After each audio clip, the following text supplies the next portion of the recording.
हमारे YouTube channel को subscribe करें और बेल आइकन को दबाएं ताकि आपको नोटिफिकेशंस मिलते रहें। कहीं पर मैं पढ़ रहा था कि गांधी जी एक बार ढूंढने के लिए गए कि साहब मेरे बंदरों का क्या हुआ, जो बंदर थे मेरे उनके साथ क्या हुआ।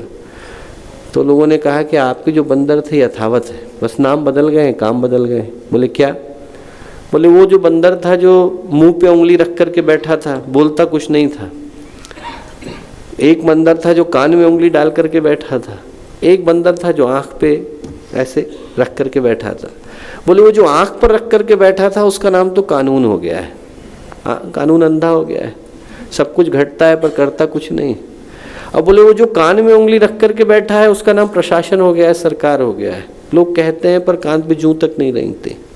अब बोले जो चुप होकर के बैठा है उसका नाम जनता हो गया है, सब कुछ घटते देखती है पर बोलती कुछ नहीं। सिर्फ नाम बदल गए हैं, बाकी तीनों के तीनों बंदर वहीं पर। और जो आज की परिस्थितियां हैं वो इसलिए हैं दोस्तों क्योंकि धर्मतंत्र भी अपनी भूमिका को भूल करके बैठा है और राजतंत्र भी अपनी भूमिका को भूल करके बैठा है। ये बातें मैं अतीत का महिमा मंडन करने के लिए और वर्तमान की बुराई करने के लिए नहीं कह रहा हूँ, बल्कि इस बात के लिए कह रहा हूँ कि हम लोग कॉमन सेंस लगा करके देखें। एक नहीं हजार उदाहरण मैंने गिनाए, एक नहीं हजार परंपराएं मैंने गिनाई और इस आशय के साथ गिनाई कि इस बात को स्पष्टता के साथ महसूस कर सकें कि यदि इस भारत राष्ट्र को फिर से गौरव के शिखर पर पहुंचाना है, इसको फिर से उसी सांस्कृतिक ऊंचाई पर पहुंचाना है, तो वो करने के लिए हमें वही करना होगा जो गुरुदेव लिख करके गए। गुरुदेव ने कहा कि वो करने के लिए धर्मतंत्र को जगाना और राजतंत्र को पारदर्शी बनाना जरूरी है। जो राजतंत्र में जाएं उनको अपना जीवन इस तरह से जीने की आवश्यकता है कि वो समाज का एक घटक है, समाज का एक अंग है। एक एक जो पैसा उनको मिल रहा है उसके लिए वो जिम्मेवार है, समाज के अंश से उनको मिला है। राजनेताओं को, जो लोग पब्लिक फिगर हैं, उनको इस पारदर्शिता के साथ जीवन जीने की आवश्यकता है। चूंकि वो क्षेत्र हमारा नहीं है इसलिए उस विषय पर तो मैं नहीं कहता, पर जो क्षेत्र हमारा है उस विषय पर जरूर कहता हूं कि आज धर्मतंत्र को जागने की आवश्यकता है।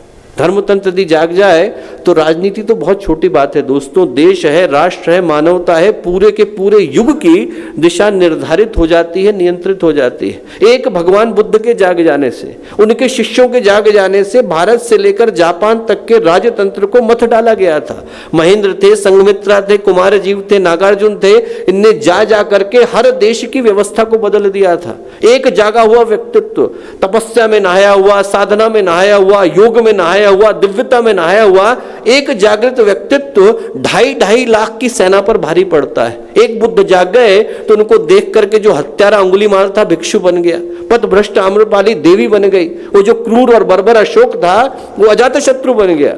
एक धर्मतंत्र जाग जाए तो पूरे विश्व की व्यवस्था को, पूरे मानवता की व्यवस्था को, पूरे युग की व्यवस्था को पूरी तरह से बदल देता है। वो बदलने के लिए धर्मतंत्र के जागने की आवश्यकता है। और जब मैं धर्मतंत्र के जागने की बात करता हूं दोस्तों, तो उन लोगों के जागने की बात मैं नहीं कर रहा हूं जिनके लिए धर्म जो है वो एक आजीविका का और पैसे कमाने का और जो है चढ़ावा लेने का जरिया बन गया है। जिनके लिए धर्म एक आजीविका है, जिनके लिए धर्म एक व्यवसाय है, जिनके लिए धर्म जो है वो मात्र इस चीज़ का एक जरिया है, उनके जागने से कुछ नहीं अंतर पड़ने वाला, क्योंकि ये धर्म का पथ नहीं है। विवेकानंद कहीं पर पूजा पत्री की दुकान खोल करके नहीं बैठे थे। गुरुदेव लोगों को ताबीज पहनाते घूमे नहीं थे।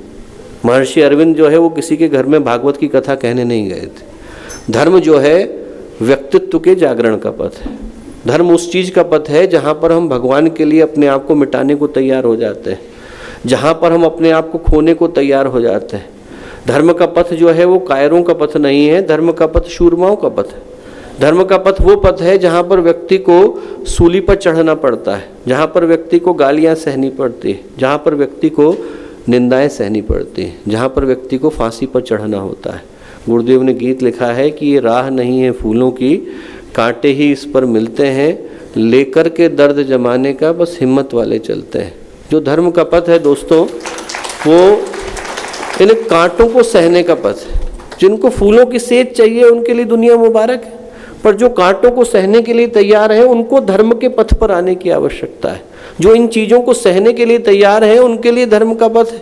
कबीरदास कह करके गए कि कबीरा खड़ा बाजार में लिए लुकाटी हाथ, अपनी लकड़ी लेकर के खड़ा है कबीरा बाजार में। जो घर फूके आपनो चलो हमारे साथ, कि जो अपने घर को फूकने के लिए तैयार है वो इस धर्म के पथ पर आ जाए।